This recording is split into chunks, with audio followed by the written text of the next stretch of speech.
Olá pessoal, boa noite.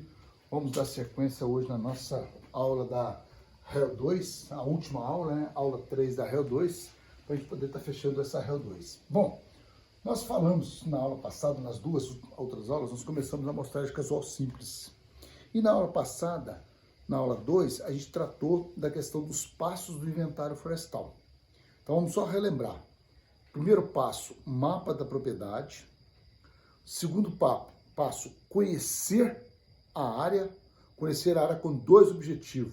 Pensarmos na logística de trabalho nossa, tá? Quantas pessoas, que tipo de material você vai ter que levar, distâncias para você pensar em termos de consumo de combustível, preço pelo trabalho, etc. Com o outro objetivo seria definir o procedimento amostral, definir o tamanho de parcela. No exemplo, a gente está caminhando por uma amostragem casual simples, do ponto de vista didático da nossa colocação. Então, o segundo passo, conhecimento da área com esses dois enfoques. Terceiro passo, conhecer uma medida de variabilidade. Aí nós falamos da experiência do inventariador, ou seja, aquela pessoa que trabalha com inventário florestal há muito tempo, que tem uma experiência com o tema, 15, 20 anos, fazendo inventário de eucalipto, fazendo inventário de pinos. Essa pessoa terá uma ótima informação para a gente com relação a uma medida de variabilidade da característica volume, da característica área basal, que são as principais características de base, né? Fácil da gente conseguir. Uma outra maneira de conseguirmos uma medida de variabilidade é fazendo uso da revisão bibliográfica, tá? Então existe principalmente quando nós formos pensar em inventário em floresta nativa, fazer uso daqueles livros, né, aqueles livros de capa preta do Inventário Florestal de Minas Gerais, que tem várias fitofisionomias, que tem um indicativo bom de variabilidade para nós, de volumetria e de área basal também. E uma terceira, que seria então a maneira mais correta, é nós trabalharmos com amostra piloto. Ou seja, eu vou lançar um conjunto de parcela, e esse conjunto de parcela nós vamos verificar uma medida de variabilidade para ele, ok? Beleza, hoje nós vamos tratar no quinto passo, ou melhor, o quarto passo da aula passada ainda seria o cálculo da intensidade amostral que vocês fizeram lá na página 55. E nós verificamos que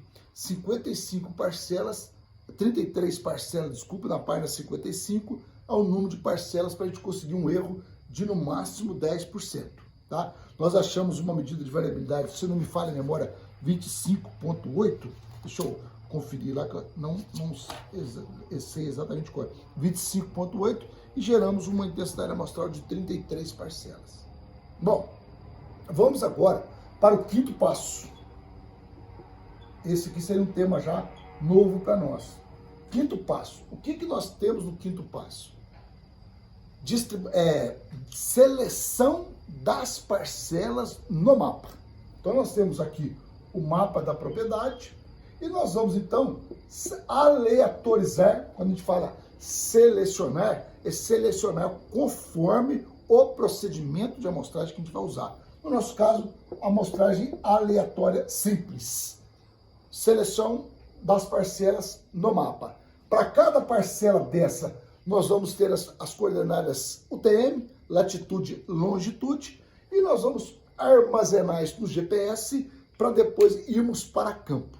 Então, se vocês observarem, se for um lugar que você não visitou a área, lá no segundo passo, que você não fez a amostra piloto, o quinto passo você ainda está no mundo do escritório. Uma vez que você pegou o mapa, você gerou o mapa com base na imagem, você ainda não foi para o campo. Então, eu selecionei as parcelas, dei números para ela de 1 a 33, lembrando que tem 12 parcelas que nós já havíamos lançado na amostra piloto, e agora nós vamos então para o campo. Eu tenho 33 parcelas dentro do GPS, cada parcela P1, P2, P3, até a P33, tem a coordenada latilong, onde nós vamos dar o go to para nós localizarmos as parcelas. Beleza? Bom, o que seria então o sexto passo? O sexto passo nosso. Aqui eu estou falando da seleção no mapa. O sexto passo, que está aí na página 57 de vocês, bem lá no centro da página, é localização da parcela no campo. Então, eu estou falando da localização da parcela no campo. Que seria eu pegar o GPS, tá? E com o GPS dar um go to conforme a coordenada armazenada para cada parcela. Então, parcela P1 tem a coordenada lat long, eu dou um go to, chego na parcela P1. Na parcela P2, exatamente, e dessa forma até a 33ª parcela. Isso nós estamos falando de localizar a parcela no campo. Existem outras maneiras práticas, principalmente eucalipto, em que você pode considerar distâncias que você caminha na estrada e distância que você entra dentro do talhão. Então eu poderia, vamos imaginar, que isso aqui é um talhão, tá? Eu tenho aqui uma estrada, aqui seria um outro talhão, tá? Vamos pensar, eu tenho aqui 4 talhõezinhos aqui numa propriedade, eu tenho uma parcela aqui. Basta eu saber qual que é a distância que eu vou andar daqui até aqui, uma distância que eu vou chamar de distância de estrada, e qual que é a distância que eu vou andar até aqui, que seria a distância para dentro do talhão. Que é uma maneira de você localizar. Lá em plantios, você tem as estradas e você facilmente consegue localizar as estradas, até mesmo com o odômetro do carro. Tá? Andei 200 metros aqui, caminhei 150, ali está a minha parcela, obedecendo sempre esta direção. Bom, no item localização de parcelas, no campo, veja que ele é bem pequeno. Aqui nós começamos as ações de campo. E no item 6º passo, é o item grave para nós. É o item grave porque é o que a gente vai chamar de viés de seleção, ele começa a ser introduzido aqui. Ele pode ser introduzido aqui. Por quê? Ao chegar no local, conforme a coordenada do GPS, eu vou perceber que aquele ponto tem alguma condição desfavorável para realizar o trabalho. Bom, se está desfavorável, então vamos mudar essa parcela de lugar? Imagina que seja uma área de acesso mais trabalhoso, um subbosque mais desenvolvido, então eu vou retirar a parcela dali e vou colocar num outro lugar. Ou seja, eu estou provocando um viés de seleção na hora que eu fui fazer a localização no campo, tá? Este é um aspecto que tem que estar bem claro para vocês. Onde que começa esse viés de seleção? Onde que começa a atrapalhar todo o trabalho, onde que você começa a desconfiar dos dados? Lembra lá no conceito de confiabilidade, eu acreditar nos meus dados. Uma das maneiras de eu acreditar nos meus dados é evitar o viés de seleção. Localizo a parcela, acho local ruim para trabalhar, vou para um local mais fácil. Você tem que lembrar que este local ruim para trabalhar, ele existe em outras partes da floresta. Então eu preciso também de amostrar um local assim. Vamos pensar um subbosque sujo ou subbosque desenvolvido. Eu tenho outros locais que têm subbosque desenvolvido. Então eu preciso de ter uma parcela lançada naquele local, que é uma realidade local ali, mas que é uma realidade do povoamento como um todo, que tem no povoamento como um todo, tá? Bom, 7º passo. Nós localizamos a parcela. Então nós vamos agora, chegamos no ponto onde está o início da minha parcela, através do uso do GPS. Então vamos para o 7º passo. O que nós vamos fazer no 7º passo, que também está na página 57? O 7º passo trata-se da demarcação da parcela. Então eu localizo a parcela e eu vou agora localizar a parcela, tá? Eu estou conferindo, está gravando tudo certinho, tá? Localizei a parcela, agora eu vou demarcar a parcela. Então aqui eu estou falando de demarcação da parcela. Vamos pensar aqui comigo o seguinte, vamos analisar duas situações comuns para nós, tá? Uma parcela retangular. Que cuidado nós temos que tomar no lançamento de parcela retangular? Ângulo reto nos vértices. Nós já falamos isso na primeira aula prática que nós tivemos. Outra questão, a distância. Se é 20 por 21 metros, um exemplo que eu estou dando de tamanho de parcela, tá? No nosso exemplo, nós escolhemos 400 metros quadrados, então eu vou colocar 20 por 20 metros. Eu tenho que ter essa distância correta. Ou seja, se você está fazendo um inventário num terreno declivoso, você tem que obedecer o princípio da escadinha, tá? Para quê? 20 metros é no horizonte, na horizontal, não é morro abaixo. Então, no morro abaixo, você tem que ir corrigindo. Então, você anda 10 metros, quem está abaixo no morro, sobe a trena para alinhar com você. Isso é que eu estou falando de escadinha. Nós estamos fazendo uma correção, tá, dessa distância da parcela ou largura, comprimento ou largura da parcela, fazendo uma correção da declividade usando esse princípio aí da escadinha, tá? Não temos que preocupar com altura corrigida, que é igual cosseno ao quadrado de alfa vezes altura. Não. É uma alternativa simples e que vocês conseguem corrigir isso quando for um terreno bastante declivoso. Bom, parcela retangular, que a maioria das vezes que nós vamos trabalhar, nativa, você tem lá 10 por 100. Preocupação, ângulo reto nos vértices. E também a distância. E aqui tem um macete, tá? Vamos prestar bem atenção. Se você começou a medir aqui, abre uma picada, caminha 100 metros. Abre aqui 10 metros. Então vamos pensar aqui, ó, 10 por 100. Quando você voltar aqui, você não vai fechar. Porque esse alinhamento feito só se for com teodolito ou com GPS, e a pessoa ser muito boa para alinhar. Mas ela vai errar. Normalmente vai faltar 40, 50 centímetros. Isso é comum a gente perceber no campo. Então, qual que é o macete que a gente dá? Marcou o ponto, abre 10. Anda 10, puxa a trena. Puxa esse barbante, puxa esse barbante. Anda mais 10, torna a puxar a trena 10, puxa o barbante. E assim, você vai fechando de 10 em 10 até chegar no 100. Aí você está fazendo de forma correta. Que na prática, lá na nativa, no cerrado, na floresta semidecidual, quando você abrir 10, você primeiro mede as árvores que tem aqui dentro, ó. Para depois você mudar os 10 e tornar a medir. Depois você torna a mudar os 10, tornar a medir as árvores que estão aqui dentro. E assim sucessivamente. É como se você estivesse dançando parcelinhas de 10 por 10, 10 por 10, até formar a parcelona 10 por 100. Porque se você tentar fazer direto, você não vai conseguir. Você poderá ter erros na hora de fechar aqui no 10 metros. Usando um teodolito ou usando um GPS bom, o cara tem prática habilidade, ele pode até conseguir. Mas será bastante difícil para ele. Você vai ter que abrir uma picada bastante significativa para poder enxergar longe, tá? Ter uma visão boa, uma visada caprichada, para realmente você estar lançando 100 metros em linha reta. Este é um detalhe importante que a gente tem que observar na hora de fazer a demarcação de parcela. Se nós estivermos trabalhando com parcela circular, na retorno das aulas, a primeira aula prática nossa será lançamento de parcela circular, que é extremamente simples. Tá? Então, a nossa coordenada é o centro da parcela. Então, nós vamos, digamos que nós estamos trabalhando com parcela de 400 metros quadrados. Qual que é a fórmula do círculo, da área do círculo? πr2. Se eu quero a área de 400, eu vou ter o quê? πr ao quadrado. R vai ser o quê? 400 dividido por π, tira a raiz. Esse é o raio que você vai usar para você lançar a parcela circular.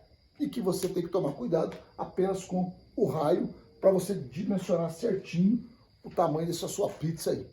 Ok? Então esse é um dos pontos que eu gostaria muito de falar com vocês na questão da demarcação de parcela. Bom, se nós localizamos a parcela no campo, sexto passo. Sétimo passo, demarcamos a parcela. Eu vou fazer isso para a parcela número 1. Eu localizei a parcela número 1, eu demarquei a parcela número 1. O que eu vou fazer com ela agora? Vou medir. Então, nós vamos para o próximo passo. Então, o oitavo passo nosso é o quê? Medição da parcela. Então, o nosso oitavo passo é a medição da parcela. Então, olha bem. Oitavo passo, medição da parcela. Quando a gente fala neste item, nós temos que separar em duas fisionomias florestais, vamos assim dizer. Eu tenho que falar da plantada que é um caso bastante comum, o que nós medimos da plantada? Primeira coisa, DAP de todas as árvores. Tá? Altura total. Aqui, a altura total, eu posso ter três situações. Ou eu meço de todas as árvores, aumenta custo, aumenta a probabilidade de erro, tá? Ou eu meço aqui um percentual das alturas. Normalmente a gente fala 20%, tá, gente, das árvores da parcela. Uma parcela aí com 60 árvores, 18 árvores você vai pegar diâmetro e altura, tá?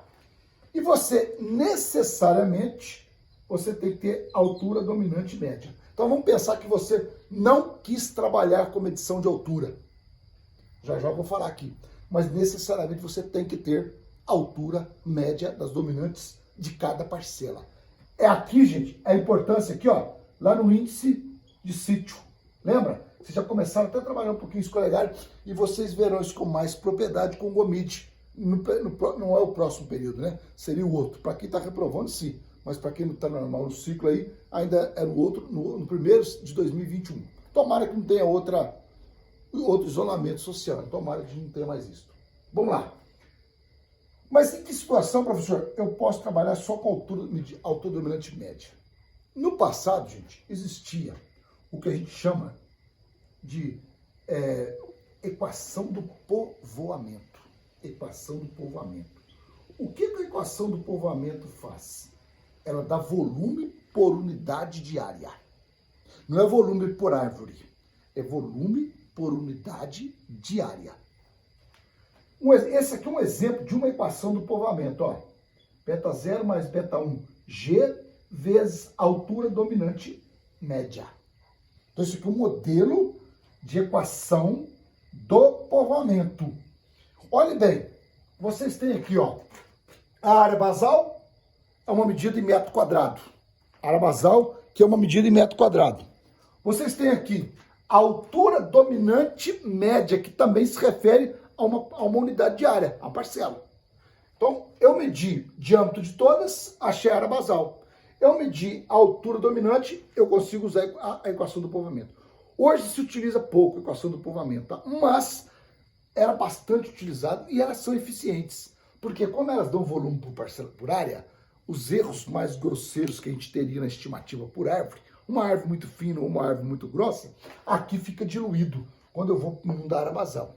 Mas observe que isso aqui te dá o volume do cilindro. Porque o que acontece? Eu estou pegando a área basal, estou multiplicando por uma altura. Então eu estou fazendo o volume do cilindro. Então o que eu vou ter que fazer? Multiplicar isso aqui pelo fator de forma. Que para o eucalipto, gente, considera aí um número entre 0,44 e 0,45. Então, um ótimo fator de forma para o eucalipto. Bom, mas vocês já me ouviram falar o seguinte, o que eu preciso para ajustar uma equação? Dados reais da variável dependente e dados reais da variável independente. Então, neste modelo, o que nós temos como variável dependente? Volume por parcela. Ué, volume por parcela? Então, professor, quer dizer que eu tenho que cubar a parcela inteira? Exato. Exato. Então, para a gente ajustar um modelo desse, eu tenho que cubar a parcela inteira. Área basal vezes altura dominante. Se eu medir o diâmetro, eu tenho área basal. Se eu peguei as 4 alturas conforme o conceito de ASMA, numa parcela de 400 metros quadrados, o que o conceito de ASMA fala para nós? As 100 árvores mais grossas. Então nós vamos pegar na parcela de 400 metros quadrados, uma regrinha de 3, né? 100 está para 10 mil metros quadrados, 400 metros quadrados está para X. Eu vou pegar 4 árvores. Eu vou pegar as 4 árvores mais grossas e vou achar a altura, vou estimar, vou medir a altura delas com o ipsômetro. Meço a altura, somo e divido por 4. Eu tenho a altura média da parcela. Eu preciso de umas 30, 40 parcelas, veja que é trabalhoso. Se nós estamos falando de parcela de 60 plantas, você multiplica isso por 30. Ou seja, você tem que fazer cubagem de 1.800 árvores. Mas no passado se utilizava muito a equação do povoamento. Hoje utiliza-se pouco. Mas Quem encontrar isso numa literatura, por isso que eu tenho que falar que vocês deverão ver isso em algum livro, a equação do povoamento já foi muito usada, tá? Se vocês pegarem uma emprestada, também vai funcionar legal. Veja que eu não preciso medir altura, só vou medir 4 alturas na parcela, ok? Bom, de nativa, eu queria falar isso aqui para vocês de âmbito de todas as árvores. De nativa, de plantada, perdão.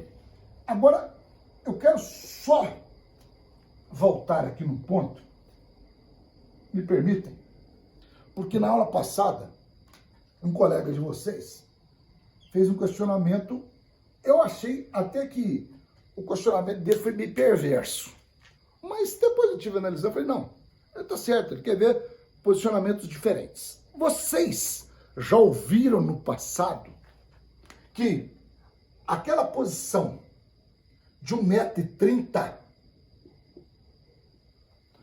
m, mais ou menos, gente, 1,35 m, 1,25 m, 1,32 m, isto dá pouca diferença.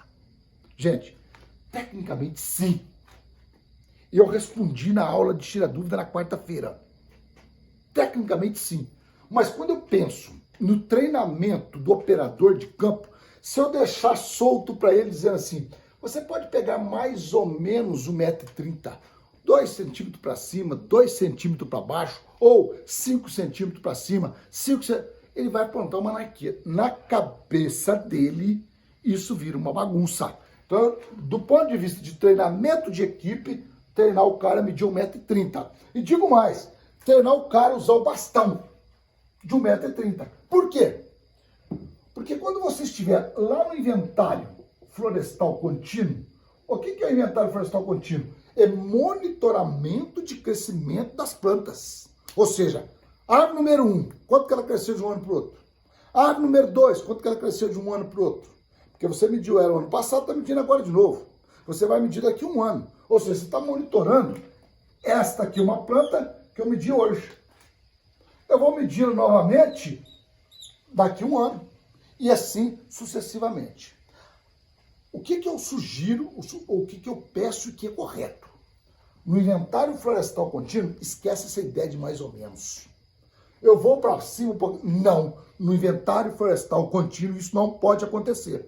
Isso não pode. Aí eu discordo plenamente com esta colocação. Discordo plenamente. No inventário florestal contínuo, o cara tem que ter um bastãozinho e aí digo mais.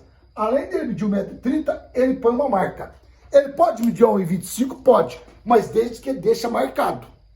Então ele tem que usar um giz de cera. Nós vamos falar esse método de amostragem, tá? Para quê? Para que no próximo ano eu meço exatamente aonde ele está medido. Porque se ele não marcar, o que vai acontecer? Uma hora o cara mede no lugar, eu não sei onde ele mediu. Então você pode pegar essa árvore aqui e dizer assim, ó, ela diminuiu meio centímetro de um ano para o outro. Isso é um problema na modelagem de crescimento. Então, para o inventário florestal contínuo, a pessoa pode até vir no critério de mais ou menos aqui da altura de 1,30 m, mas ela tem que pôr uma marca. Ela tem que pôr uma marca. E se ela usar um bastão, eu ainda sugiro, mesmo com bastão, coloque uma marca. Tá? Coloque uma marca. Isto é fundamental para nós monitorarmos o crescimento da floresta. Eu estou falando dentro do item de medição de parcela. Beleza? Vou apagar aqui. Vamos voltar aqui, ó. Agora, eu quero falar de nativa.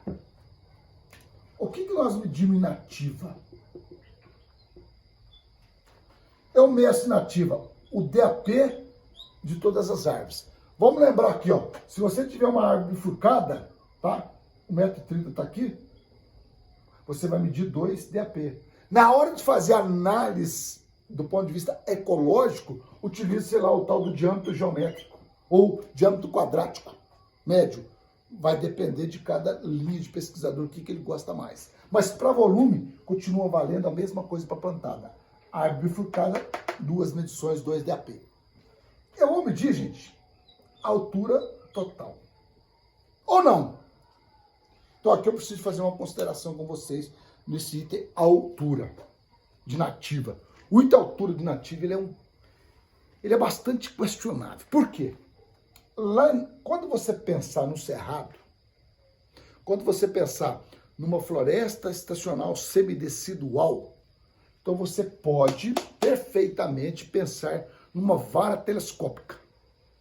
Quem não viu, imagina uma antena de carro daquela retrátil, daquela que vai subindo. Não sei se vocês ainda é desse tempo, porque eu não tenho mais aquilo, né? Que vai aumentando a vara. E você tem a leitura sempre aqui embaixo. É uma vara telescópica graduada de forma invertida, para que você faça a leitura aqui embaixo. Este é o equipamento de medir altura. Mas mesmo neste equipamento de medir altura, a vara telescópica, você tem que ter certeza que você subiu a vara e ela chegou no topo da árvore. Mesmo aí, você ainda tem que ter certeza de que ela chegou no topo da árvore, porque senão dá zebra. Beleza. Aí, se você vai trabalhar nessa linha, não tem problema, é medição de altura de todas. Mas eu sugiro uma outra linha de trabalho que uma pessoa da ecologia me ouvir, ela vai falar, esse cara aí tem noção boa do campo. O que é muito comum, gente, para medir altura numa floresta nativa, num cerrado, numa semidecídua? Já eu falo da Amazônia. É você estimar a altura com o olho. Por que isso, gente? A gente vicia o olho da gente para medir altura. Tem pessoas que são craques para dizer assim, ó, eu olho para essa parede e digo assim, tem 2,80 metros, 3 metros. Tem um bom olho para chutar uma altura. Isso é comum. A gente tem operadores de campo que... Ó, eu já fiz teste várias vezes no inventário florestal de Minas, nego dando chutão. O cara erra 30 centímetros, 20 centímetros com a vara telescópica. Com a vara telescópica. Vocês podem não acreditar. O cara erra pouco. Então, treinar o olho para medir altura, dá para você estimar a altura. Uma vez que, para vários estudos ecológicos, a medição de altura não é tão importante assim. Tem as análises de distribuição vertical, mas esta medição com o olho já é o suficiente para esse tipo de análise. Quando você pensar na Amazônia legal, quando você pensar nas árvores de grande porte acima de 40 centímetros de DAP, aí, gente, não tem jeito mais de pensar em medir altura. Não tem jeito de você pensar em usar um equipamento dentro da floresta amazônica. Porque como é que você vai afastar 40, 30 metros e enxergar o copo da árvore que você está estimando a altura? Isso praticamente é inviável. Praticamente é inviável. O pessoal mede, mas na verdade é muito que um chutão. Tá? O que é comum o pessoal fazer na Amazônia? Você tem uma árvore grandona aqui, ó. O cara corta, mede o diâmetro dessa planta, ele vem cá medir o CAP dela, que virou DAP, aí trazendo para cá o desenho. Ele fez uma operação chamada destopar, que na verdade é cortar a ponta que não interessa para nós. Então ele tira essa parte que não interessa e ficou essa tora. Normalmente isso aqui está relacionado a um diâmetro mínimo, tá? Um diâmetro mínimo de serraria. Então ele vai pegar esta tora e vai arrastar para o pátio. Para um pátio. Pela trilha de arraste. Aí é todo um processo de manejo de floresta de grande porte que vocês também verão em manejo. Lá no pátio, onde você vai estocar essa tora para depois um caminhão pegar, você tem o diâmetro que você mediu no campo e você vai fazer a cubagem desta tora. A cubagem desta tora. Então você vai pensar agora num volume comercial até o diâmetro mínimo em função de um DAP. Isso é o que o pessoal faz. Então normalmente você tem uma equação muito boa que estima o volume comercial com base no DAP. Mas de onde ele pegou esse volume comercial? Ou seja, a variável dependente do modelo dele, ele fez a cubagem desta tora lá no pátio. Ele fez a cubagem da tora lá no pátio. E relacionou com o DAP que ele mediu no campo. Isso é uma maneira que o pessoal trabalha muito na Amazônia. Gente, isto funciona e funciona bem. E é assim que é no mundo operacional deles. lá na Amazônia. Ele faz a cubagem usando um dos métodos de cubagem, que pode ser Smaller, pode ser Huber, pode ser Newton, pode ser o método da FAO, tá? Mas existe uma outra maneira que você poderia relacionar o volume comercial, tá? Ou com o diâmetro, mas a cubagem sendo feita pelo método de cubagem, não método de cubagem, por uma... Eu encontrei o nome dele, gente. Onde que eu anotei isso daqui? Quer ver? Um minuto só. Tinha um nome, um método de regras de cubagem. Regras de cubagem. Ao invés de você usar o método de cubagem, você vai usar regra de cubagem. Isso aqui, gente, é uma coisa empírica. É uma coisa que o madeireiro usa muito. Tá? Eu vou falar para vocês a regra de cubagem de Francon. Regra de cubagem de Francon. Tem a de Paris, temos outros lá. O que essa regra de cubagem fala? Ela fala o seguinte: você tem uma tora aqui. Aquela mesma tora que foi arrastada para o pátio. Que você usou esmalha e fez a cubagem. Tá certo? O que o pessoal usa na regra de Francon aqui? A pessoa vai pegar a circunferência, que não é SAP, tá? A circunferência no meio da tora. Ele vai pegar a circunferência no meio da tora. O que ele vai fazer com essa circunferência? Ele faz o seguinte, ó. O volume da tora, que eu vou chamar de VT, o volume da tora vai ser igual. Abre parênteses. Esta circunferência dividida por 4 elevado ao quadrado, vezes a altura ou comprimento da tora. Isso aqui, ó. Isso aqui, ó, é o meu HT, altura ou comprimento da tora. Veja bem que ele sumiu com o pi. É uma maneira de calcular o volume dando uma reduzida nele. Depois vocês podem pegar um exemplo e simular uma situação. Considere aqui um determinado valor de circunferência, por exemplo, 1 metro, uma altura de 8.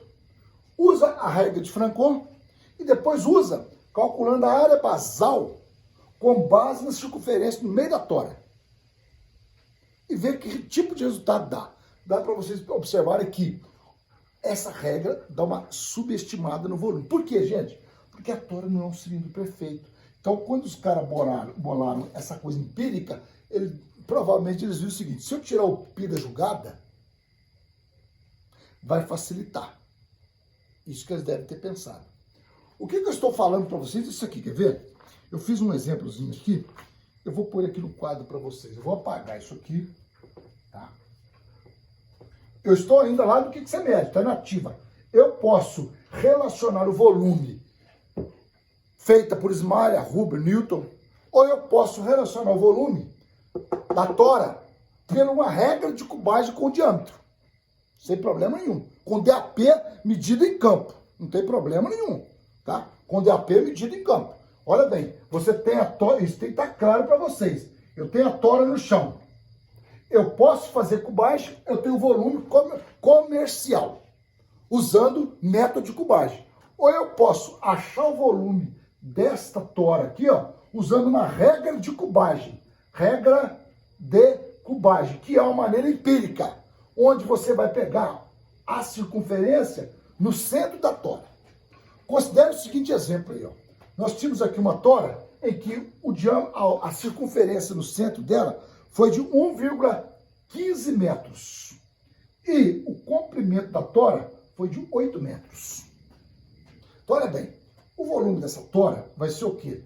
1,15 dividido por 4 elevado ao quadrado vezes 8 metros. Esse volume da tora, ele vai dar 0,7 metros cúbicos, usando a regra de cubagem de Francon. A regra de cubagem de Francon. Mas se eu tivesse trabalhado com a área basal dessa circunferência, qual é o volume que daria? Olha bem, se ele mediu a circunferência, Então o volume seria o quê? Seria π vezes d ao quadrado. Então eu vou ter que pegar CAP sobre π ao quadrado, porque π é 2. Mas quem é o d? É o CAP sobre π, dividido por 4 vezes a altura desta tora. Bom, vou vir para cá, tá? Desenvolvendo isso aqui, eu vou ter assim, ó, o volume da tora vai ser igual a π, que multiplica CAP ao quadrado, sobre π ao quadrado, tudo isso dividido por 4, vezes a altura da tora. Eu vou pegar agora, não preocupa não que os cachorros devem ter alguma coisa no sítio aqui, tá, gente? Eu vou apagar esse número 2 com esse π. Então ficou CAP ao quadrado sobre π. Se eu passo divisão do 4 multiplicado por 1 sobre 4, o que vai acontecer? O volume da tora vai ser o quê? CAP ao quadrado sobre 4π vezes a altura da tora. Esta mesma árvore te dá um valor de 0,84 metros cúbicos. Um pouquinho menor, a regra de Francon dá um pouco menor se você considerar a área basal. Mas olha bem, isso aqui deve ser muito próximo ao que os caras de serraria fazem, tá? Adota. Ele desaparece com o π, fica fácil de medir e dá uma reduzida no volume. Eu gostaria que vocês pensassem também nesta regra de cubagem e o método de cubagem em nativa, floresta de grande porte, madeira para serraria. Não estou falando nada de eucalipto. Estou falando em nativa de grande porte, madeira para serraria. Tora. Ok? Beleza. Dito isto, eu vou dizer para vocês o seguinte. Onde eu parei aqui, floresta nativa, nós vamos medir então o diâmetro de todas, nós podemos medir a altura de todos usando a vara telescópica ou estimando a altura com o olho, ou podemos não medir a altura no caso de floresta de grande porte, tá? Beleza. Tem uma outra coisa que vocês têm que medir inativa, gente. Chama-se identificação botânica. Na verdade, não é medir, né? Este é um gargalo. Cuidado, vocês prestadores de serviço. A identificação botânica costuma ser cara. Tem um custo. Então, na hora de elaborar um inventário, para passar o preço de um inventário para uma pessoa, vocês devem considerar esta questão da identificação botânica. E quando vocês... Qual é a maneira correta? Vocês aprenderam lá em dendrologia. Para aqueles que não foi empurrando dendrologia com a barriga e que ainda vão fazer. Porque senão nem viram isso ainda, né? Porque tem uma turminha aí que já passou por mim, já passou pelo manejo, está fazendo agora dendrologia. Lá com o Rubens, está quase formando, vai formar o semestre que vem e está fazendo dendrologia. O pior é que eu acho que eles estão fazendo na época certa, vocês acreditam? Porque eles saem da faculdade com vários nomes de árvores bem na cabeça. Tem hora que eu acho que eles estão, na verdade, é correto. Bom, mas eu dou sempre risada quando eu vejo que um monte de veterano atrás do Rubens coletando planta para identificar no campus da UFLA. Aí eu falo, pô, caramba, esse cara, o cara já passou por mim agora, velho, tá com 50 anos de UFLA, tá agora na botânica, mas tá valendo. Eu acho que eles estão, na verdade, é certo. A maneira correta é, para cada planta que você não conhece, você tem que coletar um material vegetativo para fazer identificação botânica. Esse material vegetativo, para funcionar mesmo, teria que ser folhas, frutos, de preferência até mesmo um galinho. Mas normalmente a gente não tem frutos, então vai pela folha. Isso tem que ser colocado em essicata. Essa essicata se secando, vai secando a essicata e depois trazer para o laboratório para alguém identificar para você. Se você está fazendo um levantamento, um trabalho, um inventário, numa região distante, lá no norte de Minas, você deve levar jornais à vontade, tá? Coletar o material toda noite, trocar o jornal, que você está lá, você vai ficar um mês, 45 dias lá. Então você vai trocando o jornal, porque se pegar fungo, ele não consegue também identificar, ele vai tratar. Para quem ainda não fez, ele vai tratar esse tema com vocês em aula, tá? Mas a prática é, então eu levo jornais, vou trocando jornais, deixando numa prensa, guardadinho debaixo da cama, que era onde o pessoal guardava na maioria das vezes, debaixo da cama, no cantinho, sempre trocando o jornal. E em cada jornal, número da parcela e número da planta. Para que o Rubens chegue aqui e faça identificação ou outra pessoa que você vai contratar para este serviço. E tome cuidado com o mateiro, tá? Que dá nome comum. Nome comum engana muito a gente. Nome comum é perigoso. Eu vou contar um exemplo para vocês que paga a pena, mesmo que eu atrase um pouco da minha aula. Olha bem, aconteceu um caso conosco no inventário do projeto nosso do Rio Grande. Os meninos que foram para campo, eles apelidavam algumas árvores. Por exemplo, pegava uma árvore e chamava assim, casca lisa. Beleza, todas as árvores naquela parcela casca lisa estavam no ponto. Quando eles terminavam a parcela, eles voltavam numa casca lisa, pegavam uma folha, se tivesse fruto, colocavam no jornal e traziam. Identificou, Copaíba Langsdorff. Aí eles pegavam toda a casca lisa e substituíam pela Copaíba Langsdorff. Aí eles iam para a parcela 2.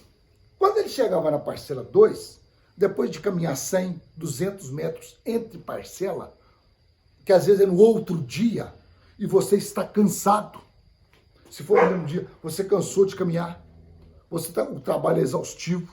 Aí o que acontece? Quando você chega na parcela 2, essa é a casca lisa da outra. Beleza, casca lisa, casca lisa. E manda bala. E não coleta, não. Aí uma hora você torna a coletar a casca lisa. Porque ele não vai trazer uma amostra só. Aí você traz para o Rubens. Uma era Copaíba, a outra Xilópia. Ou seja, todas as árvores casca lisa nas parcelas que você fez podem estar todas erradas. Você teria que passar em tudo e coletar de novo. Então eu dou um macete. Quem trabalhar com o nome apelido, colete na parcela. Na outra parcela, torna a coletar a mesma árvore.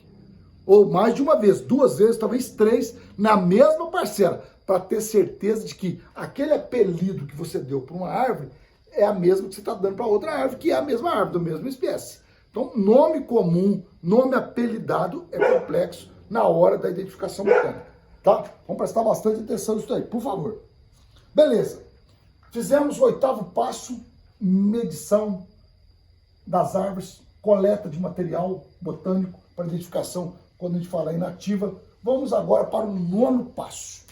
Se eu tenho agora os dados em mãos, eu vou agora calcular, eu estou chamando aí volume da parcela, mas poderia ser calcular o valor da medida de interesse por parcela, porque pode ser carbono, pode ser celulose, mas no nosso caso vamos considerar volume.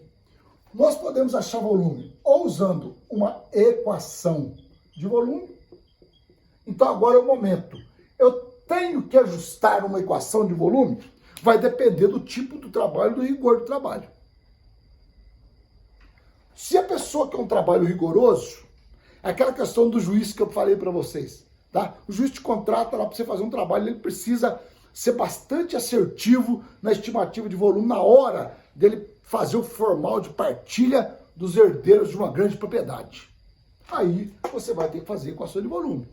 A gente não faz equação de volume, normalmente isso não é comum, tá? Aliás, tem lugares que tem equipes de cubagem. Quando você tem uma empresa que faz medição, você tem equipe de medição e você tem equipe de cubagem. Isso também pode acontecer isso. É até interessante, porque o cara que faz cubagem está viciado em fazer cubagem, ponto final. O cara que mede está viciado em fazer medição, ponto final. Mas às vezes o recurso não dá para ter 2 equipes. Então, uma mesma equipe que mede também faz cubagem. Isso pode acontecer. Neste momento agora, normalmente a gente não faz a cubagem durante a medição. Terminada a medição, antes de gerar o 9º passo, que seria cálculo do volume, que eu vou gerar aqui, eu vou chamar de volume, ou uma outra medida de interesse qualquer que você estiver trabalhando, eu vou ver como que eu vou gerar essa medida de interesse. Se for vir uma equação, então é a hora que você tem que ir no campo, voltar no campo, fazer cubagem se pensando em eucalipto, entre 30 e 36 árvores, 5, 6 árvores por classe diamétrica. É um bom número para você ter em mente para ajustar uma equação de volume.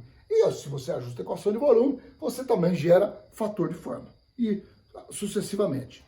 é a hora que você vai no campo, busca, faz ajuste da sua cuba, faz ajuste e aplica em cada árvore que você mediu no inventário, estima o volume de cada árvore, soma, tem o volume da parcela que nos interessa. Uma outra alternativa seria usar um fator de forma. É o mais simples, pouco usado, fator de forma. Por quê? Porque não é tão preciso como uma equação é melhor. Ou uma equação de afilamento, que dá múltiplos produtos, que vocês irão aprender isso com o Lucas Gomide. Múltiplos produtos, a equação de afilamento dá isso. Para você estimar a equação de afilamento, você também precisa da cubagem rigorosa. E o Lucas trata muito bem disso, porque, na verdade, lá não é o objetivo de estimar o volume da árvore, é o objetivo de estimar o volume por partes da árvore. É o que é chamado equação de afilamento, tá? Que vocês verão isso com o Lucas. São as 3 maneiras que eu posso gerar o volume por parcela. Se eu for falar em carbono, eu tenho que ver. Eu vou ter uma equação própria de carbono, nós tratamos isso na aula, na REL 3, tá? Na REL 1, se eu não me engano, a 6ª aula, né? Nós falamos sobre o carbono. Se eu falar em peso seco, nós vamos ver isso, nós já falamos isso também. Aí é a hora que vai entrar, então, mudar aqui. Ao invés de eu ter uma equação de volume, eu tenho uma equação de carbono, ou eu tenho uma equação de peso seco, tá? Vai depender da medida de interesse que você vai processar no seu inventário.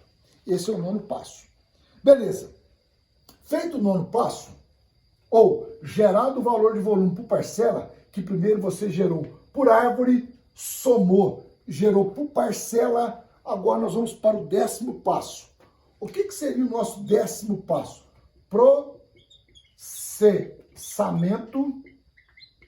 Processamento do inventário. Processamento do inventário. O que significa isso? Processar o inventário.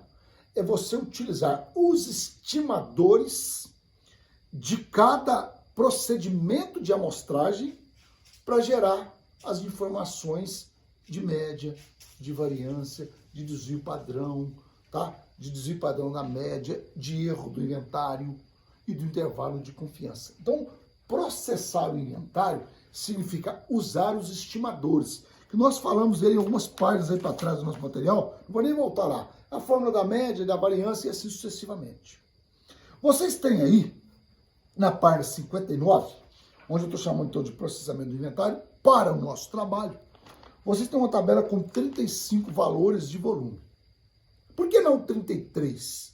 Porque quando eu estava no campo, deu tempo de eu lançar mais 2. Eu lancei mais 2 de quebra para evitar de eu ter que voltar lá na área e medir mais. Então eu já lancei mais 2. Foi para preencher um dia de trabalho para depois então eu retornar. Por isso que está com 35. Beleza. Como que nós vamos fazer, gente? Considerando o tamanho de parcela de 400 metros quadrados, naquele povoamento de 316 hectares. Vocês têm essa tabela. Eu vou pedir para vocês processar o inventário para mim de 2 maneiras. Uma, usando a calculadora. Então preste bem atenção. Vocês vão pegar os 35 valores de volume por parcela, que nesse exemplo meu aqui já está extrapolado por hectare, não tem problema nenhum que eu já extrapolei por hectare. Vocês vão pegar os 35 valores de volume, vão jogar na calculadora, na memória da calculadora. Então guarde que vocês precisam entender isso, tá? Depois, na própria calculadora, vocês vão pedir a média. O que é média? Somatório de xi sobre n. Eu vou dar um spoiler, tá? A média dessa base de dados vai dar 201,771 metros cúbicos por hectare. Na calculadora de vocês também tem variância amostral ou desvio padrão amostral. Gente, aí eu não consigo dizer exatamente como é que é, tá? Tem umas calculadoras que é assim, ó. Sigma n-1. Tem uma teclinha desse jeito aqui, ó. Sigma ao quadrado n-1. Tem umas que é só sigma n-1. Se for esse aqui, ele tá te dando o quê? A variância amostral. Porque vai existir também um sigma ao quadrado n. Isso aqui seria um parâmetro. É o caso de você pegar as 126 parcelas da matinha e pedir a variância dela, seria por aqui. Então, ou isso aqui te dá o quê? O desvio padrão. As duas são medidas de quê? De variabilidade. A sua calculadora te dá isso também. Nesse exemplo nosso, a variância estimada, ó, chapéu, que vocês também podem chamar de S ao quadrado, vai dar um valor de 2357,184 metro a sexta por hectare. Não assuste com esse número, gente. Nós estamos trabalhando com volume por parcela. Então você pega lá 170 menos 200, 30 ao quadrado. Então vai dar valor alto, tá? Isso aqui é a variância, metro a sexta. Se eu quero desvio padrão, eu tiro a raiz quadrada desse camarada aí, ó. Beleza. Eu vou dar o último spoiler. O erro desse inventário, em porcentagem, vai ser o quê? 8,3%. O que é o erro percentual, gente? É você pegar o erro dividido pela média vezes 100. Quem é o erro? É o T vezes desvio padrão da média. Ou, vou colocar aqui X, né?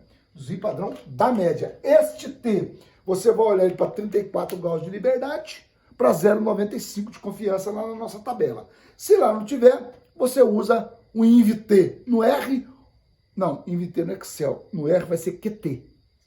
Tá? No R vai ser QT. Como é que seria isso? Ó, deixa eu parar aqui para vocês poderem perceber isso aqui. Ó. Se você for no Excel, você vai colocar assim, igual INVT. Abre parênteses. Quando você colocar abrir parênteses, ele já vai te falar o que ele quer primeiro. Se não me falha a memória, que vai ser a probabilidade que você quer. 0,975, ponto e vírgula 34. O que é isso? Lembra do 2,5? Quando você tem uma curva normal, então você tem, aqui dentro eu tenho 95% de chance de acerto, eu tenho 2,5% aqui, opa, eu tenho 2,5% aqui. Então, 0,05. O menos 0,05 dá 0,975. Porque a cauda é bilateral, a distribuição T, tá? Isso dá um valor. Lá no R é QT.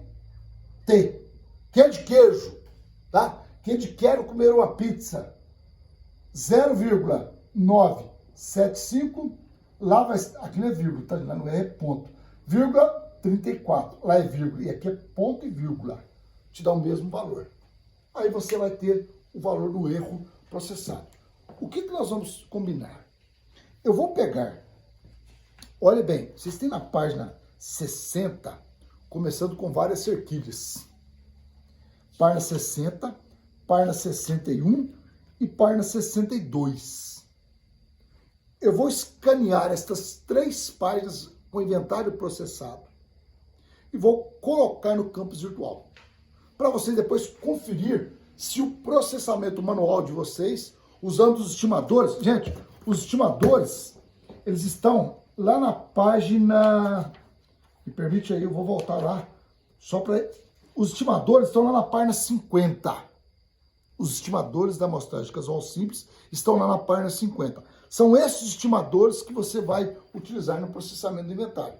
Faça isso primeiro com a calculadora, depois vocês vão pegar esta mesma base de dados e vão digitar no Excel. E vai pedir no Excel em forma de coluna. Então vocês vão pagar assim, ó. O que eu quero? Fácil, ó. Aqui você tem a coluna A, a coluna B, C, D. Aqui vai ser a parcela 1, 2, 3, aqui. O volume, tá? Volume da parcela 1, 201, da parcela... Deixa eu pôr o valor certo, porque nós vamos ficar procurando lá depois, né? 176, aqui eu vou ter assim, ó. 176,82. Aqui eu vou ter o volume da parcela 2, 205,35, isto até 34. Aqui vocês vão criar a média, igual média, e assim sucessivamente. Variância, desvio, CV, erro, intervalo de confiança, usando a tabela do Excel. E depois vocês vão conferir com o processamento que eu vou colocar no PDF de vocês. Então, tarefa para essa semana que estamos iniciando hoje, domingo, dia 14, tá? Estou postando a terceira aula. É vocês trabalharem fortemente as 3 aulas da REL 2, mais o processamento, entendendo como fazer o processamento via calculadora. Não abre mão disso. Tem que saber isso. Podem ter certeza que vai ter uma prova que vai ter isso. E depois, calculando usando o Excel. Usando o Excel. Ok? Pessoal, para a gente poder fechar essa aula 3, eu tenho que dar uma notícia que não é muito boa para vocês, não. Tá? Bom, eu vou ter que ter a cobrança de vocês por réu. O produto por réu e postado no campus virtual. Então agora eu vou ter que aprender como é que é essa questão. Porque a UFLA está exigindo que seja postado no campo virtual. Tem professor que não está deixando isso para lá. Eu vou tentar aprender. Se eu conseguir aprender, aí vocês vão fazer para mim no campus virtual. Se não, vocês vão ter que mandar atividades por e-mail. Mas não o produto que está na REL. Aquele produto é para direcionar estudos. Eu vou gerar um produto pequeno, mas conciso, mas do que você precisa saber para cada um da REL. Então eu vou fazer da REL 1 e vou fazer da REL 2, ok? Mas coisa simples. Aquele produto é direcionamento de estudos. Alright? Boa noite a todos, um grande abraço. Se cuidem, o bicho de Lavras está pegando, hein? Um abração a todos. Tchau, tchau.